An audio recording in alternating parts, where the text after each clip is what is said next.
بسم الله الرحمن الرحيم. قال الله عز وجل في سورة النساء: وكيف تأخذونه وقد أفضى بعضكم إلى بعض وأخذن منكم ميثاقا غليظا ولا تنكحوا ما نكح آباؤكم من النساء إلا ما قد سلف إنه كان فاحشة ومقتا وساء سبيلا. صدق اللہ العلی العظیم وصدق رسولہ النبی الامین. سورہ نساء کی تفسیر جاری ہے اور آج آیت نمبر 21 اور 22 کی تلاوت کی. اس سے پہلے جو مضمون بیان ہو رہا تھا وہ خواتین کے حقوق سے متعلق ہی تھا، اور اس میں آخری بات یہ ذکر ہوئی تھی کہ اللہ تعالیٰ ارشاد فرماتا ہے کہ اگر تم ایک بیوی کو طلاق دے کر دوسرا نکاح کرنا چاہتے ہو تو جو تم نے پہلی بیوی کو دیا ہے اس میں سے کچھ بھی نہیں لے سکتے، اور اس کی ساری تفصیل میں نے آپ کی خدمت میں ذکر کی تھی. اور یہ بھی بتایا تھا کہ زمانہ جاہلیت میں جب کسی شادی شدہ شخص کو کوئی عورت پسند آ جاتی تھی تو وہ اس سے نکاح کرنے کے لیے پھر وہ اپنی سابقہ زوجہ پر الزام لگاتا تھا، زنا کی تہمت لگاتا تھا، جس کے نتیجے میں پھر وہ شوہر کا دیا ہوا مال اس کو دے کر اس سے طلاق حاصل کرتی تھی. تو ایک تو اس کا شوہر چھن رہا ہے اور دوسرا اس پر زنا کی تہمت لگا کر اس کو بدنام کیا جاتا تھا. تو اللہ تعالیٰ نے اس سے منع فرما دیا اور فرمایا کہ کیف تأخذونہ بہتانا و اثما مبینا، کہ کیا تم وہ مال لے لو گے بہتان باندھ کر. یعنی بہتان کا آپ کو بتایا تھا کہ بہتان کسی پر ایسا الزام لگانا جو اس نے خطا نہ کی ہو، اس کو بہتان کہا جاتا ہے. تو زنا کی تہمت لگا کر اس سے اس کا مال واپس چھین لیا جاتا تھا. تو اللہ تعالیٰ نے فرمایا کیا تم لے لو گے وہ مال ان پر بہتان لگا کر، وہ اثم مبینہ، اور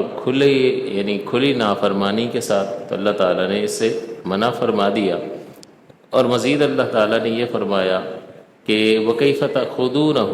وَقَدْ أَفْضَىٰ بَعْضُكُمْ إِلَىٰ بَعْضٍ. یہ آج جو آیت تلاوت کی اس میں مضمون بیان ہوا کہ کیف تأخذونہ، کہ وہ دیا ہوا مال تم کس طرح سے واپس لوگے. وَقَدْ أَفْضَىٰ بَعْضُكُمْ إِلَىٰ بَعْضٍ، حالانکہ تم میں سے ایک دوسرے کے سامنے بے پردہ ہو لیا. یہاں افضا فرمایا جو کہ افضا سے ہے، اور اس کا مطلب ہوتا ہے ازدواجی تعلق قائم کرنا یا خلوت صحیحہ. خلوت صحیحہ کے بارے میں آپ کو بتایا تھا کہ میاں بیوی کا ایسے مقام پر جمع ہونا جہاں ازدواجی تعلق قائم کرنے کے سلسلے میں کوئی رکاوٹ نہ ہو، نہ حصی رکاوٹ ہو کہ کوئی وہاں موجود ہے، نہ طبعی رکاوٹ ہو کہ وہ ان میں سے کوئی بیمار ہے، اور نہ شرعی رکاوٹ ہو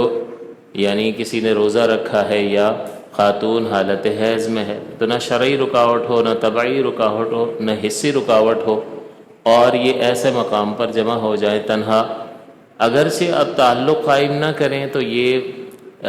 اکیلا، یہ علیحدہ ہونا جو ہے، خلوت کا مطلب علیحدہ اور صحیحہ کا مطلب یہ ہے کہ کوئی رکاوٹ نہیں ہے.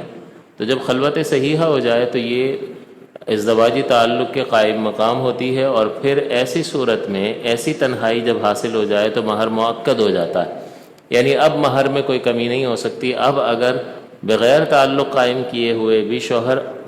طلاق دے دے گا تو مہر پورا ادا کرنا ہوگا. اور اگر ایسی کوئی نوبت نہیں آئی، نکاح ہوا لیکن رخصتی کی کوئی نوبت نہیں آئی، اس طرح سے تنہائی میں یکجا ہونے کی کوئی نوبت نہیں آئی اور شوہر نے طلاق دے دی، تو پھر نصف مہر واجب ہوتا ہے اگر مہر مقرر کیا گیا. اور ہمارے عرف میں عام طور پر مہر کا ذکر کیا جاتا ہے. تو بہرحال اللہ تعالیٰ نے یہاں پر فرمایا کہ تم کس طرح سے ان سے یہ پیسہ واپس لے سکتے ہو حالانکہ تم ان سے نفع اٹھا چکے ہو، یعنی تم آپس میں ایک دوسرے کے سامنے بے پردہ ہو لیا. تو امام اعظم ابو حنیفہ رحمۃ اللہ علیہ نے یہاں افضا کے لفظ سے، جیسے اللہ نے فرمایا قد افضا، تو افضا کا جو لفظ ہے اس سے خلوت صحیحہ مراد لیا، اور خلوت صحیحہ کو ازدواجی تعلق کے قائم مقام قرار دے کر آپ نے پورے مہر کی ادائیگی کا حکم فرمایا. جبکہ امام شافعی فرماتے ہیں کہ یہاں افضا سے مطلب ازدواجی تعلق کا قائم ہونا ہے. ابن عباس بھی یہی فرماتے ہیں. تو ان کے نزدیک جب تک ازدواجی تعلق قائم نہیں ہوگا، اس سے پہلے اگر کچھ ہوا طلاق وغیرہ تو نصف مہر دیا جائے گا جو مقرر شدہ ہے اس کا۔ اور ہمارے نزدیک امام اعظم اسی لفظ افدا سے یہ نتیجہ نکالتے ہیں کہ یعنی تنہائی میں جمع ہونا، اور جب یہ تنہائی میں جمع ہونا پایا گیا اور کوئی رکاوٹ نہیں تھی، یعنی خلوت اور صحیحہ ہو خلوت، تو پھر مہر مؤکد ہو جاتا ہے۔ اور اب چاہے ازدواجی تعلق قائم نہ ہوا ہو، اگر طلاق کی کوئی نوبت آتی ہے تو پھر نصف مہر پورا مہر ادا کیا جائے گا۔ اور اللہ تعالیٰ فرماتا ہے وَأَخَذْنَا مِنْكُمْ مِيثَاقًا غَلِيظًا، اور تم نے اور وہ تم سے گاڑھا عہد لے چکی ہیں، یعنی تم ان سے کیسے پیسہ واپس لے سکتے ہو حالانکہ تم ان سے فائدہ اٹھا چکے ہو، پہلی بات۔ دوسرا، وہ تم سے گاڑھا عہد لے چکی ہیں۔ اب یہاں پہ میثاقاً غلیظا یعنی گاڑھا عہد کیا ہے؟ تو اس میں مختلف اقوال ہیں مفسرین کے، جس میں ایک قول یہ بیان فرمایا کہ اللہ تعالیٰ نے جو قرآن عظیم میں بیان فرمایا ہے کہ وَعَاشِرُوهُنَّ بِالْمَعْرُوفِ، کہ ان کے ساتھ حسن سلوک کے ساتھ ان کو رکھو، اچھے طریقے سے ان کو رکھو۔ پھر فَإِمْسَاكُمْ بِمَعْرُوفٍ، یا تو ان کو اچھے طریقے سے اپنے پاس روک لو، او تسریحم بِإِحْسَانٍ، یا اگر چھوڑنا چاہو تو پھر احسان کے ساتھ چھوڑو، پریشان کر کے مت چھوڑو۔ تو یہ وہ میثاق ہے، یہ گاڑھا عہد ہے کہ یا تو امساکم بمعروف، امساک کا مطلب ہوتا ہے روک لینا، بمعروف رواج کے مطابق، یعنی حسن سلوک کرو ان کے ساتھ، اچھے طریقے سے رکھو، اور اگر نہیں تو پھر اگر چھوڑنا چاہتے ہو تسریحم باحسان، احسان کے ساتھ ان کو چھوڑو، ان کو کچھ دے کر روانہ کرو، بجائے اس کے کہ ان کو جو کچھ دیا ہے ان سے فائدہ بھی اٹھا لیا اور جو کچھ انہیں دیا ہے وہ واپس لو۔ تو یہ اللہ تعالیٰ نے اس سے منع فرمایا۔ اس کے بعد ایک اور معاشرتی برائی جو اس وقت یہ رائج تھی، جیسا کہ آپ کو بتایا تھا کہ جب کسی شخص کا انتقال ہو جاتا اور اس کی ایک سے زائد بیویاں ہوتی تھیں تو اس کا بیٹا جو ہے اپنی باپ کی بیویوں سے نکاح کر لیتا تھا، یعنی جو اس کی سوتیلی مائیں ہوتی تھیں ان سے نکاح کر لیتا تھا اور ان کو اپنے پاس روک لیتا تھا۔ تو یہ چیزیں جاری تھیں۔ تو حضرت قیس کا انتقال ہوا تو ان کے بیٹے نے بھی اپنی سوتیلی ماں کو نکاح کا پیغام دیا، تو انہوں نے کہا کہ میں تو تمہیں اپنا بیٹا سمجھتی ہوں، میں رسول اللہ صلی اللہ علیہ وسلم سے پہلے پوچھوں گی وہ کیا فرماتے ہیں، اس کے بعد فیصلہ کروں گی۔ تو وہ حضور کی خدمت میں حاضر ہوئی تو اللہ تعالیٰ نے یہ آیات مقدسہ نازل فرمائی، چنانچہ اللہ تعالیٰ نے ممانعت فرما دی اور ارشاد فرمایا کہ وَلَا تَنْكِحُوا مَا نَكَحَ آبَاؤُكُم مِّنَ النِّسَاءِ، کہ نہ نکاح کرو تم ان عورتوں سے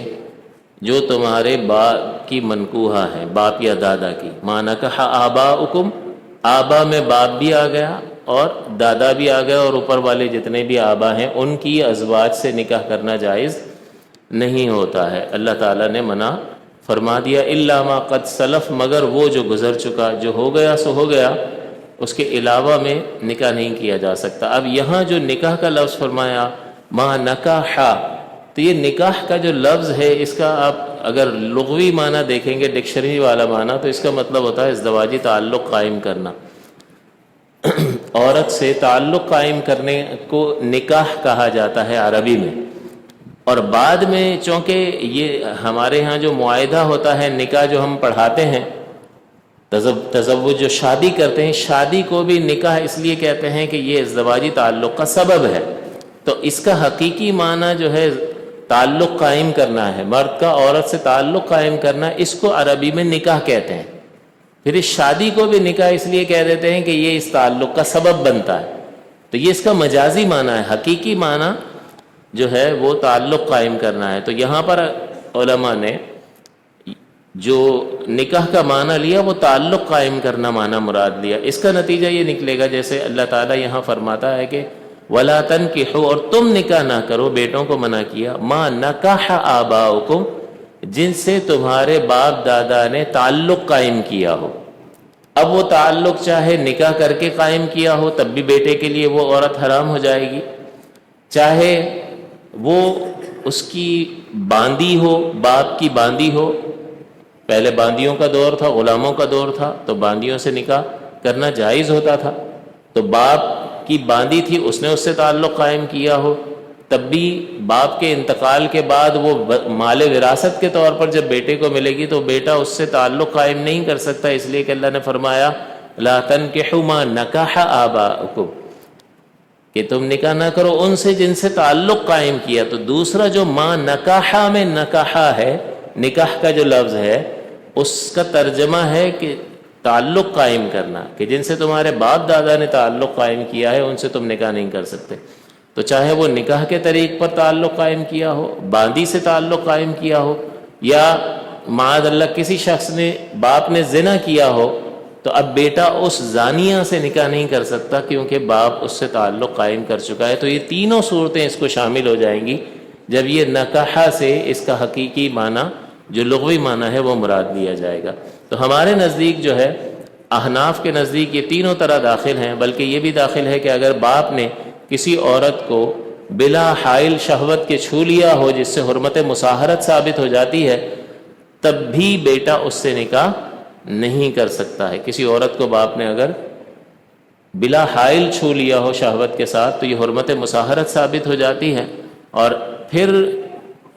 وہ شخص جو ہے اس کا بیٹا اس عورت سے نکاح نہیں کر سکتا۔ تو چھونے میں بھی اتنی جو ہے وہ سختی بیان کی گئی ہے۔ تو بہرحال اللہ تعالیٰ نے پھر اس فعل سے منع فرما دیا، آیت پاک نازل ہو گئی کہ تم نکاح نہیں کر سکتے ان عورتوں سے جس سے تمہارے آبا نے نکاح کیا ہو، الا ما قد سلف، مگر وہ جو ہو چکا سو ہو چکا، انہ کان فاحشۃ۔ اب اس عمل کی قباحت کو اللہ تعالیٰ نے ذکر فرمایا کہ یہ انتہائی بے حیائی کی بات ہے، ومقتا، اور غضب کا کام ہے، وساء سبیلا، اور بہت ہی بری راہ ہے۔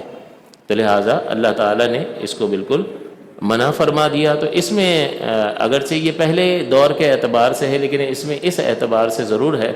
حکم کہ اگر باپ نے کسی عورت کو شہوت کے ساتھ اس طرح چھو لیا جس سے حرمت مصاہرت ثابت ہو جاتی ہے تو پھر بیٹا اس سے نکاح نہیں کر سکتا ہے۔ اس سلسلے میں ضرور آج بھی اس کا اثر موجود ہے۔ اور ویسے بھی سوتیلی ماں سے نکاح کی حرمت بالکل واضح اور ثابت ہے۔ سوتیلی ماں آج بھی پائی جا سکتی ہے۔ ایک شخص نے 3 نکاح کیے ہوں، ایک کا تو یہ بیٹا ہوگا، وہ تو اس کی سگی ماں ہوگی، لیکن دوسری 2 عورتیں جو ہیں وہ سوتیلی مائیں ہیں، تو ان کے سلسلے میں یہ اللہ تعالیٰ نے حرمت بیان کر دی۔ اس کے بعد اللہ تبارک و تعالیٰ نے ان عورتوں کا بیان ارشاد فرمایا کہ جن سے نکاح نہیں ہو سکتا، چنانچہ فرمایا حرمت علیکم امہاتکم، حرام قرار دی گئی ہیں تم پر تمہاری مائیں، وبناتکم، اور تمہاری بیٹیاں، واخواتکم، اور تمہاری بہنیں، وعماتکم، اور تمہاری پھوپھیاں، وخالاتکم، اور تمہاری خالائیں، وبنات الاخی، اور تمہارے بھائی کی بیٹی یعنی بھتیجی، وبنات الاختی،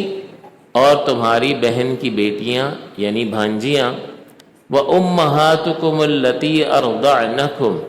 اور تمہاری وہ مائیں جنہوں نے تمہیں دودھ پلایا۔ تو اس سے پہلے جو تھے وہ نسب کے رشتے اللہ نے ذکر فرمائے ہیں، ماں، بیٹی، بہن، پھوپھی، خالہ، بھتیجی، بھانجی، یہ نسبی رشتے ہیں۔ اور اب جو ہے وہ سببی رشتے اللہ تعالیٰ نے ذکر فرمائے کہ اس میں یعنی رضاعت کے جو رشتے ہیں کہ دودھ کے رشتے کی وجہ سے حضور نے فرمایا کہ جو رشتے نسب کی وجہ سے حرام ہوتے ہیں وہ دودھ کی وجہ سے بھی حرام ہوتے ہیں۔ تو جس طرح سے باپ کی اولاد سے یا باپ کے امہات سے نکاح حرام ہوتا ہے یا باپ کی بہنوں سے نکاح حرام ہوتا ہے، اسی طرح سے رضاعی باپ جو ہے ان کے تمام رشتے جو ہے لڑکے پر حرام ہو جاتے ہیں۔ رضاعی ماں جو ہے اس کے تمام رشتے جو ہیں، اس کی بیٹیاں اس کی بہنیں بن جاتی ہیں، اس کی ماں اور نانی دادی جو ہے اس کی ماں نانی دادی بن جاتی ہے، یعنی رشتہ اور تعلق جو ہے ایسا ہی جڑ جاتا ہے جیسے نسب کا تعلق ہوتا ہے۔ تو اللہ تعالیٰ نے ان عورتوں کو بھی حرام قرار دے دیا جنہوں نے تمہیں دودھ پلایا۔ اب یہ اکثر جو ہے یہ بات سننے میں آتی ہے کہ پہلے تو ہونا یہ چاہیے کہ خواہ کسی بچے کو دودھ نہیں پلانا چاہیے کسی عورت کو، کیونکہ یہ یاد نہیں رکھتی ہیں، بتاتی نہیں ہیں، پھر خاندانی تعلق اور رشتہ ہوتا ہے، پھر یاد بھی نہیں رہتا اور بعد میں پتہ چلا کہ بھائی بہنوں کا نکاح ہو گیا اور ایک ساتھ رہ رہے ہیں، تو یہ تو حرام قرار دیا ہے واضح طور پر اللہ تعالیٰ نے قرآن عظیم میں۔ جب کسی عالم دین نے یہ مسئلہ بیان کیا تو ایک خاتون کا فون آ گیا کہ یہ تو میرے پیروں تلے زمین نکل گئی، آپ نے جو مسئلہ بیان کیا ہے کہ جو عورت اگر کسی کو دودھ پلا دے تو وہ اس کی جتنی بھی اولاد چاہے دودھ پلانے سے پہلے کی ہو یا دودھ پلانے کے بعد پیدا ہوئی ہو، جسے دودھ پلایا وہ سب بھائی بہن بن جاتے ہیں۔ تو وہ کہہ رہی ہے کہ میں نے تو اپنے داماد کو دودھ پلایا ہے، داماد بھی بنا لیا، اس کے تو 6 بچے ہیں، یعنی بھائی بہنوں کا نکاح کر دیا اور وہ ساتھ میں۔ اب تو میں اپنی بیٹی کو بتاؤں کیسے؟ وہ تو مر جائے گی، تو اس کو یہی کہا مرنے دو اس کو، بھائی بہنوں کو ساتھ رہنا حرام ہے، اس طرح نکاح باطل ہے، نکاح ہی نہیں ہے یہ تو پہلی بات تو یہ اس سلسلے میں احتیاط یہ ہونی چاہیے کہ پلائیں ہی نہیں۔ لیکن بعض اوقات صورتحال ایسی ہوتی ہے کہ مجبوری ہو جاتی ہے، اس میں پلانا پڑتا ہے، بچہ چھوٹا ہے اور وہ کوئی اور فیڈ لے نہیں رہا ہے، مر جائے گا، تو پھر خاندان میں کسی عورت کا دودھ پلوا دیا۔ اگر پلوا دیا ہے تو پھر اس کو مشہور کریں، سب کو بتائیں کہ ان خاتون نے اس بچے کو دودھ پلایا ہے، لہٰذا سب یہ جان جائیں کہ ان کے جتنے بھی بچے اور آبا اجداد وغیرہ یہ سارے ہوں گے، یہ اس کے رشتہ دار بنیں گے، اور جو حرمتیں ثابت ہوتی ہیں وہ اس کے لیے بھی ثابت ہوں گی۔ مشہور کر دینا چاہیے تاکہ پھر بعد میں مسائل نہ ہوں، تو اس میں ضرور احتیاط کرنی چاہیے۔ لہٰذا پلائیں نہیں، پلائیں تو اس کو بہت زیادہ مشہور کرنا چاہیے۔ تو بہرحال اللہ تعالیٰ نے یہ رضائی رشتے، اب لڑکی پسند آ گئی، وہ کہہ رہا ہے میری فلاں نے، میں نے اپنی خالہ کا دودھ پیا تھا، مجھے اپنے خالہ کی بیٹی پسند ہے، مجھے اسی سے نکاح کرنا ہے، کوئی صورت نکالے۔ میں کہاں سے نکالے کوئی صورت؟ ہم سے پوچھ کے دودھ پیا تھا تم نے، یہ تو نہیں ہو سکتا۔ تو پھر ہاں یہ ہو سکتا ہے، یعنی اس کا نکاح نہیں ہو سکتا، اس کے دوسرے بھائی جو ہیں انہوں نے تو دودھ نہیں پیا تو ان کا نکاح اس سے ہو سکتا ہے، اس کی بیٹیوں سے، لیکن جس نے دودھ پیا ہے وہ اس کا نکاح نہیں ہو سکتا۔ تو بہرحال بہت ضد کرتے ہیں بعض اوقات، اتنا وہ قلبی میلان ہوتا ہے، لیکن بھائی وہ تمہاری بہن ہے، دودھ شریک بہن ہے، اس سے تو نکاح نہیں ہو سکتا ہے، تو بڑا برا مناتے ہیں، کبھی بعض اوقات الٹا سیدھا معاذ اللہ بول بھی دیتے ہیں، اور یہ تو کرنا بھی نہیں چاہیے، کیونکہ شریعت کے حکم کو اگر الٹا سیدھا بولے گا تو وہ تو دائرہ اسلام سے ہی باہر نکل سکتا ہے، اس میں احتیاط کی ضرورت ہے۔ تو یہ اس حد تک خطرناک چیز بھی بعض اوقات ثابت ہو جاتی ہے۔ اور آگے اللہ تعالیٰ فرماتا ہے وَأَخَوَاتُكُم مِّنَ الرَّضَاعَةِ، اور تمہاری بہنیں جو رضاعت سے ہیں، یعنی رضائی بہنیں بھی حرام ہیں تم پر، وَأُمَّهَاتُ نِسَائِكُمْ، اور تمہاری بیویوں کی مائیں یعنی ساس داماد پر حرام ہے۔ یہ حرمت ابدی ہے، اور یہ کب ثابت ہوتی ہے کہ جیسے ہی ایک شخص کا کسی عورت سے نکاح ہوتا ہے تو نکاح ہوتے ہی اس کی جتنی بھی آبا و اجداد ہیں اوپر، یعنی اس کی جتنی مائیں ہیں اس کے شوہر پر حرام ہو جاتی ہیں، یہ ان کا محرم ہو جاتا ہے، یہ اس کے ساتھ عمرے پر بھی جا سکتی ہیں، حج پر بھی جا سکتی ہے۔ تو نکاح ہوتے ہی، ابھی چاہے رخصتی ہوئی ہو یا رخصتی نہ ہوئی ہو، نکاح ہوتے ہی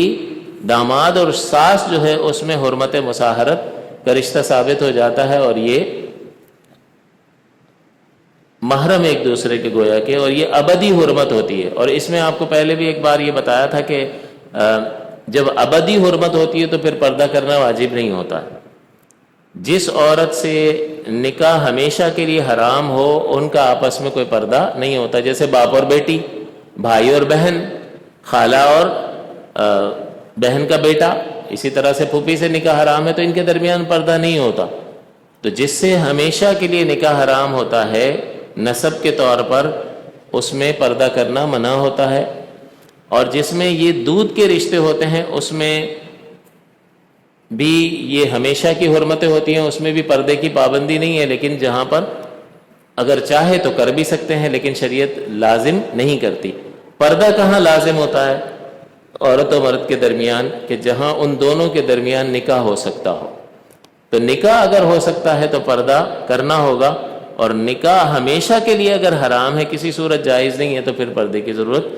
نہیں ہوتی ہے۔ یہ پردے کا مسئلہ جو ہے وہ عدت میں بھی پوچھا جاتا ہے کہ خاتون عدت میں کس سے پردہ کرنا ہوگا، کس سے نہیں کرنا ہوگا، تو پردے کا اور عدت کا کیا تعلق ہے؟ سیدھا جواب اس کا یہی ہے کہ جس سے عام حالات میں پردہ کرنا ہوگا اس سے عدت میں بھی کرنا ہوگا، اور جس سے عام حالات میں پردہ نہیں ہوتا اس سے عدت میں بھی نہیں ہوگا۔ عدت کا پردے سے کیا تعلق ہے؟ کہاں سے نکل آیا؟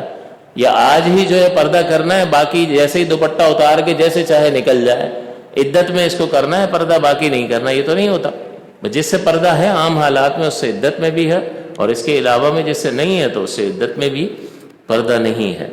اور مزید اللہ تعالیٰ نے فرمایا وَأُمَّهَاتُ نِسَائِكُمْ، اور تمہاری بیویوں کی مائیں یعنی ساس،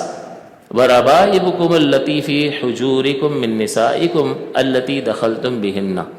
اب یہ ایک اور چیز ذکر کی کہ ایک عورت نے نکاح کیا، اس کا شوہر کا انتقال ہو گیا، اس نے طلاق دے دی، سابقہ شوہر سے اس کی ایک بیٹی اس کے ساتھ ہے، اب ایک شخص ہے وہ دونوں میں سے جس سے چاہے نکاح کر سکتا ہے، ماں سے بھی کر سکتا ہے، بیٹی سے بھی کر سکتا ہے، ایک ساتھ نہیں، علیحدہ علیحدہ جس سے چاہے کر سکتا ہے۔ اب اس نے ماں سے نکاح کر لیا، تو جب وہ نکاح کر لیتے تھے تو وہ بیٹی بھی ماں کے ساتھ اس شخص کے گھر میں رہنے لگ جاتی تھی اور اسی کی پرورش میں آ جاتی تھی۔ تو اس میں اللہ تعالیٰ نے فرمایا کہ اب اس شخص میں اور اس عورت کی بیٹی میں، بیوی کی بیٹی کے درمیان نکاح ہو سکتا ہے یا نہیں ہو سکتا؟ تو اللہ تعالیٰ نے فرمایا کہ یہ اس لڑکی سے اس وقت تک نکاح تو ہو سکتا ہے جب تک ان دونوں کے درمیان ازدواجی تعلق قائم نہ ہوا ہو، یعنی کہ کسی شخص نے عورت سے نکاح کیا، اس کی ایک بیٹی بھی ہے، ابھی رخصتی نہیں ہوئی، ازدواجی تعلق قائم نہیں ہوا کہ وہ عورت مر گئی یا اس نے اسے طلاق دے دی، تو کیا اب وہ اس کی بیٹی سے نکاح کر سکتا ہے؟ تو کر سکتا ہے، اسے اللہ تعالیٰ نے بیان فرمایا۔ لیکن اگر ان دونوں کے درمیان ازدواجی تعلق قائم ہو گیا تو پھر اس عورت کی بیٹی اس پر ہمیشہ کے لیے حرام ہو جائے گی۔ اسی چیز کو اللہ تعالیٰ نے بیان فرمایا کہ تمہاری بیویوں کی وہ بیٹیاں کہ جو تمہاری گود میں ہیں یعنی تمہاری پرورش میں ہیں، ان کی بیویوں سے جن سے تم صحبت کر چکے ہو وہ بھی حرام ہے۔ تو اگر تعلق قائم ہو چکا ہے تو پھر وہ حرام ہو گئی، تعلق قائم نہیں ہوا اور طلاق ہو گئی یا وفات ہو گئی تو پھر نکاح ہو سکتا ہے۔ اور آگے اسی کو اللہ نے بیان فرما دیا فَإِن لَّمْ تَكُونُوا دَخَلْتُمْ بِهِنَّ، اور اگر تم نے ان سے تعلق قائم نہ کیا ہو ان عورتوں سے فَلَا جُنَاحَ عَلَيْكُمْ، تو تم پر کوئی حرج نہیں ہے، یعنی ایسی صورت میں جیسا میں نے ذکر کیا کہ اگر وہ طلاق دے دیتا ہے تعلق سے پہلے تو اس کی بیٹی سے نکاح ہو سکتا ہے، تو اللہ تعالیٰ فرماتا ہے فَلَا جُنَاحَ عَلَيْكُمْ، اس میں تمہارے لیے کوئی حرج نہیں ہے، کر سکتے ہیں۔ آگے فرمایا اگلی حرمت وَحَلَائِلُ أَبْنَائِكُمْ، اور تمہارے بیٹوں کی حلائل یعنی بیٹوں کی بیویاں، یعنی بہو جو ہے وہ سسر پر حرام ہوتی ہے۔ الذین من اصلابکم، وہ بیٹے جو تمہارے حقیقی بیٹے ہیں، اس سے جو ہے وہ منہ بولا بیٹا جو ہے اس کو نکالنا مقصود ہے کہ کسی کو بیٹا بنا لیا، اس نے کہیں نکاح کر لیا، پھر اس نے اس عورت کو طلاق دے دی، تو کیا یہ شخص جس نے اسے بیٹا بنایا تھا، کہنے کو تو وہ اس کی بہو ہے لیکن حقیقت میں بہو نہیں ہے، تو کیا اس سے نکاح کیا جا سکتا ہے؟ تو کیا جا سکتا ہے۔ یہ حقیقی بیٹے کی بیوی سے سسر نکاح نہیں کر سکتا ہے، چاہے بیٹا طلاق دے دے یا انتقال کر جائے تو سسر اس سے نکاح نہیں کر سکتا، یہ ابدی حرمتیں ہیں، ہمیشہ کے لیے حرام ہو گئے۔ اور آگے اللہ تعالیٰ نے فرمایا وَأَن تَجْمَعُوا بَيْنَ الْأُخْتَيْنِ، اور یہ کہ تم دو بہنوں کو نکاح میں جمع کرو، تو دو بہنوں سے کو ایک وقت میں نکاح میں جمع نہیں کیا جا سکتا، یہ اللہ تعالیٰ نے حرام قرار دیا۔